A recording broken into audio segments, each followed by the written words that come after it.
Halo semua, selamat datang di channel Permanakun. Di video ini, gua akan membahas kelanjutan dari manga Hazure wa Kuno, Joutai Ijo Scale, Desaikyo Ninata, Ore ga Subete, wa Jurin Surumade. Video ini merupakan cerita dari Touka Mimoru yang ditransfer ke dunia lain sebagai pahlawan peringkat E. Ia memiliki sebuah misi untuk membalaskan dendamnya kepada Dewi Fisis yang telah membuangnya ke dalam dungeon dikarenakan peringkat E yang dimilikinya. Dan video ini adalah pembahasan dari manga chapter 47 yang lebih rinci berdasarkan dari light novelnya. Oke, tanpa basa-basi, mari kita langsung saja ke pembahasan ceritanya. Cerita dimulai ketika kelompok Touka berada di tempat penyihir tabu yang bernama Erika Anarville. Touka yang terbangun dari tidurnya segera mengucapkan selamat pagi ke Seras yang saat ini tengah duduk di pojokan kamar. Rupanya, Seras yang telah bangun lebih awal memutuskan akan menunggu Touka bangun dan hanya memandangi wajah tidurnya saja. Touka berkata, kita tidak dapat cukup beristirahat ketika di daerah monster bermata emas. Jadi, tidur di tempat ini terasa cukup nyaman. Sambil menggoda Seras, Touka berkata, jika kau tidur nyenyak semalam, maka untuk kedepannya kita bisa tidur satu ranjang saja ketika di perjalanan. Mendengar hal itu, Seras pun langsung berhenti sejenak dengan muka yang memerah. Dengan nada pelan, ia menjawab, ya, aku tidur cukup nyenyak dan aku benar-benar merasa segar. Setelah itu, mereka berdua bersama Slay dan Pigimaru turun ke ruang makan untuk sarapan bersama. Setelah sarapan, Touka meminta kepada Seras untuk melatihnya dalam menaiki kuda. Mendengar hal itu, Seras dan Slay pun bersedia untuk membantu Touka dalam menunggang kuda. Touka juga meminta kepada Eve untuk mengajarkannya cara bertarung jarak dekat. Mendengar hal itu, Erika berkata bahwa di lantai paling bawah ada tempat latihan yang bisa digunakan untuk mereka latihan. Namun, sebelum mereka latihan, Erika meminta Eve dan Elizabeth untuk ikut dengan dirinya terlebih dahulu sembari menunggu Touka selesai berlatih menunggangi kuda. Setelah itu, Touka pun segera mengalirkan mananya ke tubuh Slay dan segera Slay pun berubah ke bentuk kuda keduanya. Kemudian, Seras pun mulai mengajari Touka cara untuk menunggangi kuda. Seras berkata agar Touka memperhatikan cara menunggangi kuda dari dirinya.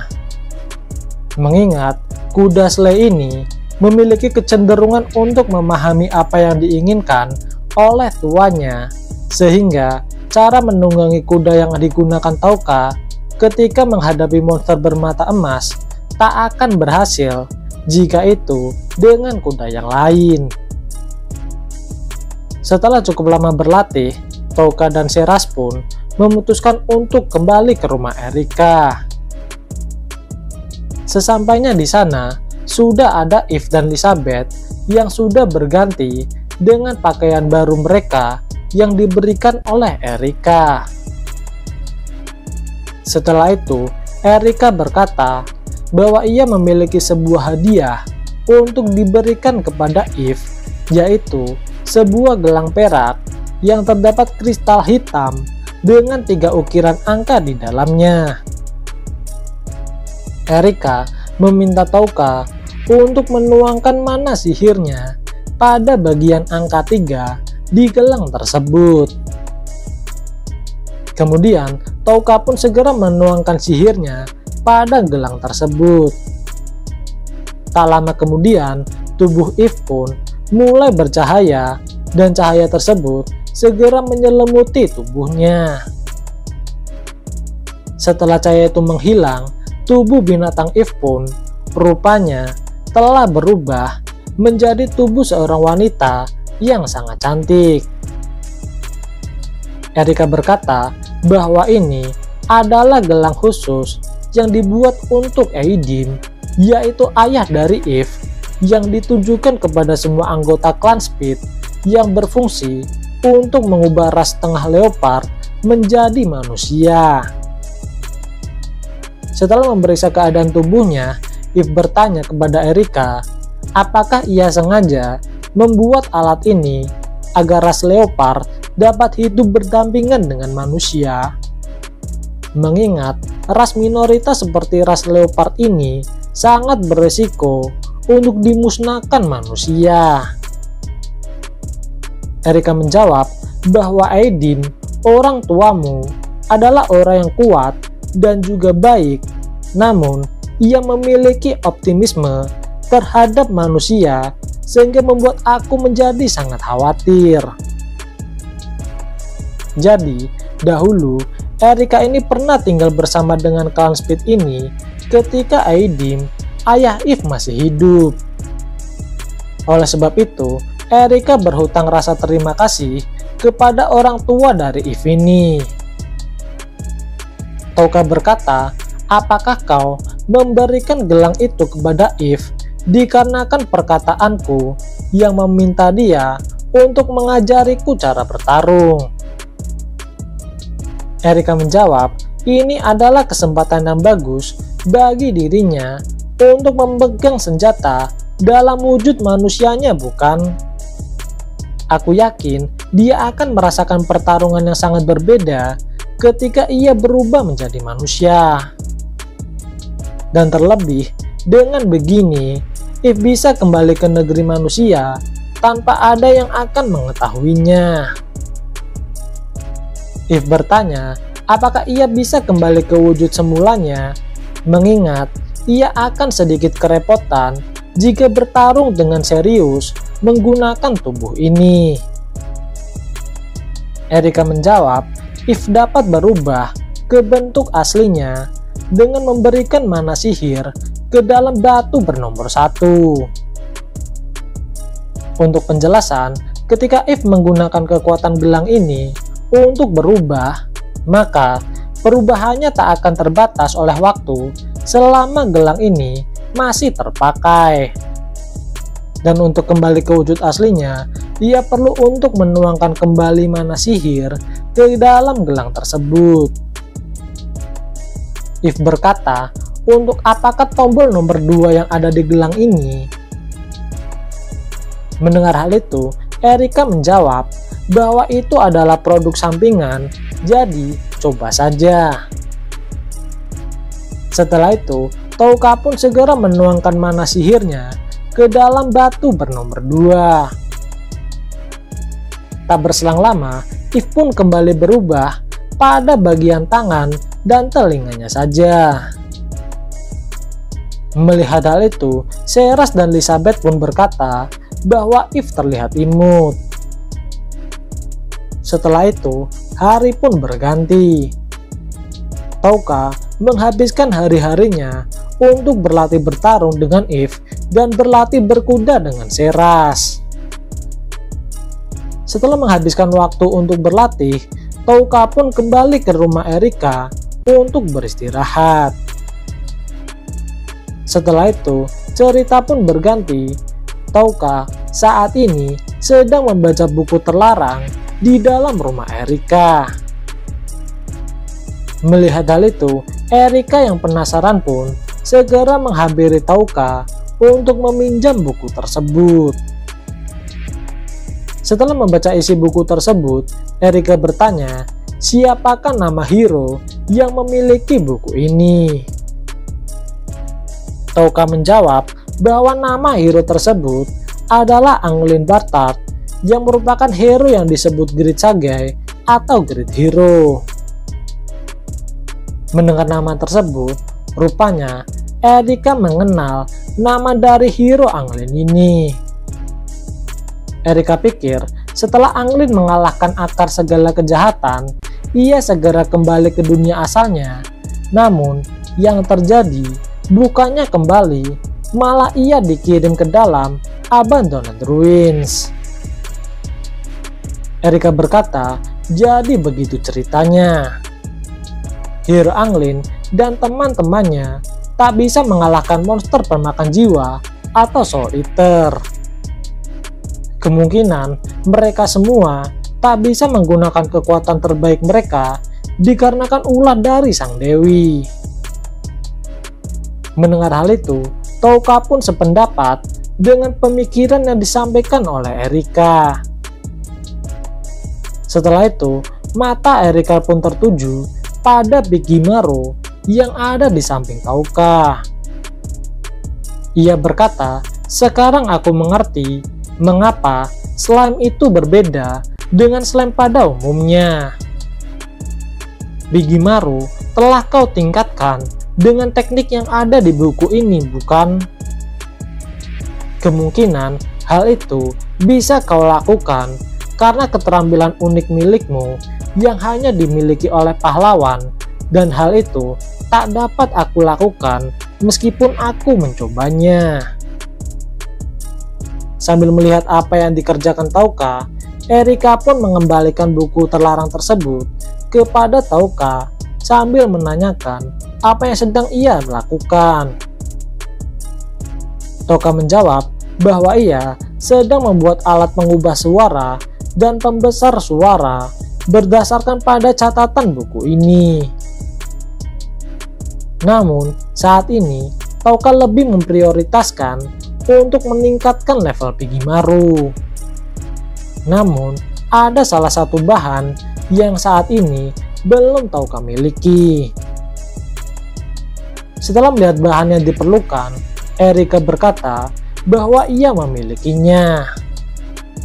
Segera, Erika dan Touka pun menuju ke ruang bawah tanah, di mana tempat laboratorium penelitiannya berada. Setelah menemukan bahan tersebut, segera Touka pun mencampurkan bahan tersebut sesuai dengan panduan buku terlarang untuk membuat bahan untuk meningkatkan level Bigimaro. Kemudian, setelah bahan ramuan tersebut jadi, Touka pun segera menuangkannya ke badan Bigimaro. Sesaat kemudian, badan Bigimaro pun mulai membesar dan memenuhi ruangan yang saat ini ia gunakan. Kemudian, setelah mendapat perintah dari Touka, Bigimaro pun segera mengecilkan tubuhnya ke bentuk semulanya. Melihat pemandangan ini membuat Erika sangat tertarik. Ia menyarankan kepada Touka agar ia bisa tinggal lebih lama di sini terlebih dahulu untuk menguji bagaimana cara memanfaatkan kekuatan dari Bigimaro ini. Setelah itu, waktu pun berlalu. 2 hari kemudian, di saat mereka sedang makan malam, Erika berkata bahwa ia mendapat beberapa informasi dari familiarnya mengenai situasi saat ini yang sedang terjadi di luar. Untuk penjelasan, Erika ini memanfaatkan para familiarnya yang tersebar ke beberapa negara untuk mendapatkan informasi yang sedang terjadi di luar wilayah ini. Menurut informasi tersebut, saat ini kerajaan iblis sudah mulai melakukan pergerakannya tepatnya di wilayah bagian selatan.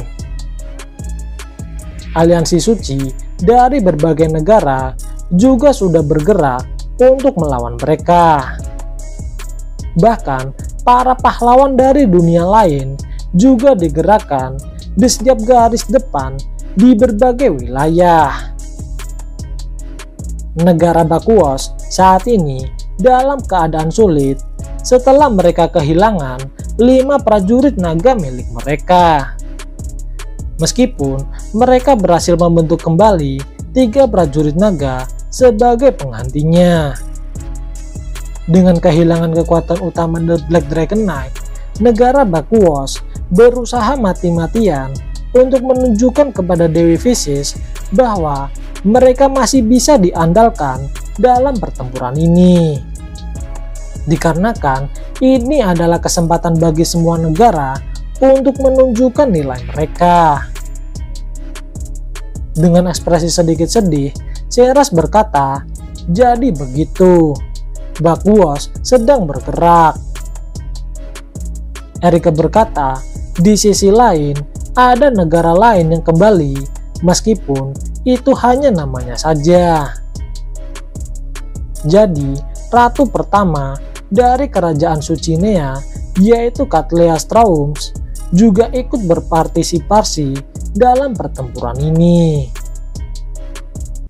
Mendengar hal itu, dengan perasaan bahagia, Seras berkata, tidak peduli apa yang terjadi, dia tidak akan tinggal diam dengan situasi ini. Kemudian, Erika melanjutkan dengan berkata bahwa aku telah mendengar desas-desus berdasarkan kinerja mereka dalam pertempuran ini, maka mereka dapat mengambil alih kembali negara milik mereka. Namun, kemungkinan ini adalah ide yang dikemukakan oleh Dewi Busuk itu. Jadi, ada sebuah kesepakatan di mana Bakuos akan memberikan kemerdekaan Nea yang langsung diberikan dari sang dewi. Meskipun negara Bakuos telah mengirimkan pasukannya ke segala penjuru untuk memperlihatkan eksistensinya bahwa mereka lebih kuat dari negara Nea di mata Dewi, namun tetap saja negara Bakuos sendiri tak bisa menentang perintah dari Dewi. Jika melihat situasi ini, mungkin ini adalah siasat busuk yang direncanakan oleh si Dewi ini. Jika negara Bakuos mengalami kekalahan dari pasukan negara iblis, maka mereka akan kehilangan ketenarannya di antara negara lain. Sedangkan di sisi Nea, mereka akan mengalami jalan yang berat dalam mengambil alih kembali kebebasan mereka dari negara yang sangat termotivasi untuk mengalahkan mereka, sehingga Nea hanya bisa bergantung pada Dewi saja. Dengan demikian, bisa diasumsikan Dewi Vicious tidak peduli siapa di antara kedua negara ini yang menjadi pemenangnya. Dia hanya akan menikmati kedua negara ini akan berusaha dengan mati-matian dalam melawan pasukan dari negara iblis untuk mendapatkan hasilnya. Jadi, negara Nea sangat bergantung dari pertempuran mereka melawan pasukan iblis untuk mendapatkan kemerdekaan mereka. Erika bertanya kepada Seras tentang apa yang akan ia lakukan setelah mendengar ini, mengingat Seras adalah mantan pemimpin pasukan dari negara Nea. Dengan wajah sedikit murung, Seras berkata bahwa ia tak akan melakukan pergerakan, mengingat saat ini ia sudah dianggap telah meninggal. Meskipun begitu, aku cukup sedikit lega karena Putri tak akan pernah melawan Sifid Gatland yang merupakan orang terkuat di dunia ini. Setelah itu, cerita pun berganti. Di malam harinya, saat ini Seras sedang berdoa untuk keselamatan dari Putri Katlea. Seras mencoba memantapkan hatinya bahwa saat ini jalan mereka sudah berbeda. Seras akan berada di samping Tauka untuk mewujudkan keinginannya, dan nanti apabila Tauka telah berhasil membalaskan dendamnya kepada sang dewi, Seras ingin tetap berada di samping Tauka sebagai kesatrianya. Dan juga setelah Tauka berhasil mengalahkan Dewi, Seras ingin bertemu sekali lagi dengan Putri Katlea untuk mengucapkan selamat tinggal. Namun, tiba-tiba Touka yang datang dan menanyakan tentang hal tersebut membuat hati Sheras seketika langsung menjadi gelisah. Rupanya, Touka telah mengetahui bahwa Sheras telah berbohong kepada dirinya sendiri untuk tidak membantu Putri Katleya. Setelah berbincang dengan Touka, Sheras pun mengakui bahwa ia sangat ingin membantu Putri Katleya dalam pertempuran ini. Namun, dikarenakan janjinya dengan Touka, Sheras pun hanya bisa di sini untuk menemani Touka. Touka berkata bahwa ia mendapat informasi dari Erika bahwa sebelumnya pasukan iblis awalnya berjalan bersama menuju ke bagian selatan. Namun, dikarenakan ada pertempuran di barat dan timur, maka mereka membagi pasukannya dan menunda untuk melakukan peperangan skala besar di bagian selatan. Terlebih lagi, pasukan yang ada di selatan, mereka menyewa beberapa tentara bayaran untuk membantu mereka. Dengan demikian, kita bisa berbaur dan bergabung bersama mereka. Touka berkata, "Sheras, kau ingin membantu Putri Katleya, bukan? Ini adalah kesempatan untuk membantunya, dan setelahnya kau bisa mengucapkan selamat tinggal kepadanya." Mendengar hal itu, sambil menangis, Sheras pun mengucapkan terima kasih kepada Touka. Keesokan harinya, Touka berkata kepada Erika bahwa ia dan Sheras akan pergi ke bagian selatan untuk bergabung dengan pasukan Nea. Mendengar hal itu, Erika pun sangat terkejut. Kemudian, Erika pun segera membawakan sebuah peta untuk menunjukkan wilayah yang ada di benua ini. Menurut Erika, jika Touka berhasil melewati bagian utara wilayah monster bermata emas, maka ia bisa bergabung dengan pasukan Nea yang akan berkumpul di ibu kota Bagnari Sinat. Yang jadi masalah adalah bagian utara wilayah monster bermata emas, di mana tempat tersebut adalah tempat berkumpulnya monster-monster yang lebih kuat dari monster bagian selatan yang dilawan oleh Touka. Menurut teori, di sana adalah tempat dari akar segala kejahatan, maka monster yang lebih kuat akan mendiami wilayah tersebut dan mengusir monster yang lebih lemah menuju ke arah selatan. Dan jika Touka mengambil jalur timur maupun barat, maka mereka tak akan sempat untuk bergabung dalam pertempuran tersebut, mengingat jarak yang ditempuh akan lebih lama. Mendengar hal itu, Sheras pun langsung menjadi frustasi. Namun, Touka meyakinkan Sheras bahwa mereka akan bisa melewati bagian utara dan bergabung dengan pasukan Nea. Kemudian, Erika pun segera mengeluarkan sebuah gulungan yang ternyata itu adalah peta bagian utara dari wilayah monster bermata emas. Jadi, di dalam peta tersebut, Erika sudah memetakan jalan mana yang bisa dilewati dengan persentase keamanan yang jauh lebih tinggi. Rupanya, peta ini dibuat dari pengamatan familiar Erika yang nantinya akan ia gunakan ketika ia akan pindah dari tempat ini. Erika menyarankan agar Touka memilih sebuah jalur di mana jalur ini telah diratakan oleh monster yang lebih besar sehingga dapat dengan mudah untuk dilewati. Setelah itu, Sheras bertanya apakah Erika akan keluar dari tempat ini dalam waktu dekat. Erika menjawab kemungkinan itu akan terjadi 100 tahun lagi. Saat ini aku belum bisa untuk meninggalkan tempat ini. Aku telah membuat kontrak dengan roh yang bernama Lunoret yang mendiami pohon keramat yang ada di daerah ini. Oleh sebab itu, aku bisa menghasilkan mana yang cukup untuk membantuku dalam melakukan eksperimen. Setelah itu, keesokan paginya, Tauka menghampiri Erika yang sedang berada di dalam laboratoriumnya.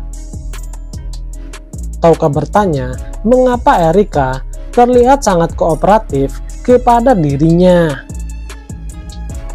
Erika menjawab bahwa ia merasa bersalah kepada Sheraz ketika membicarakan mengenai pasukannya. Awalnya, Erika mengira bahwa Sheraz telah melupakan masa lalunya, namun rupanya ekspresi yang ditunjukkan oleh Sheraz tak bisa berbohong bahwa ia sangat khawatir. Oleh sebab itu, Erika pun memberikan Tauka sebuah peta agar ia bisa bergabung dengan pasukannya. Namun tetap saja bahwa peringatan tentang kekuatan monster yang ada di wilayah utara memang benar adanya, dan oleh sebab itu Erika menyarankan untuk berhati-hati. Setelah itu, Erika pun mengajak Tauka untuk pergi ke suatu ruang. Rupanya, di dalam ruang tersebut terdapat kereta sihir yang digunakan oleh Erika untuk pergi ke wilayah ini. Sebenarnya, kereta sihir ini akan Erika gunakan untuk meninggalkan tempat ini suatu saat nanti. Namun, Erika memutuskan akan memberikannya kepada Tauka. Erika menjelaskan bahwa kereta sihir ini mempunyai kemampuan khusus, yaitu dapat menghilangkan keberadaannya dari monster yang ada di sekitarnya. Namun, kekuatan dari kereta tersebut tinggal sepertiganya saja, dan hal itu tak bisa diisi ulang. Terlebih, makhluk sihir yang aku ciptakan untuk menarik kereta ini telah habis, jadi itu semua akan bergantung dengan kemampuan Slay. Setelah itu, Erika juga memberikan Tauka sebuah jubah yang ia dapatkan dari wilayah monster bermata emas. Dikarenakan Tauka menyebut dirinya berasal dari brigade penguasa lalat, maka jubah ini yang memiliki ketahanan terhadap api akan sangat cocok untuk digunakannya. Tauka yang mendapatkan ini semua berkata, "Sebagai pemimpin brigade penguasa lalat, aku akan menerima peralatan dari sang ahli Erika Underfield. Kami dengan senang hati akan memakainya di dalam pertempuran." Oke, sekian dulu video pembahasan light novel Hazure wa Kuno Jotai Ijo Skill Desaikyo Ninata Orega Subete Wojurin Surumade. Jangan lupa like, komen, dan subscribe apabila kalian menyukai video ini. Dan jangan lupa aktifkan lonceng notifikasinya agar kalian dapat notifikasi ketika channel ini update video terbaru. Oke, see you.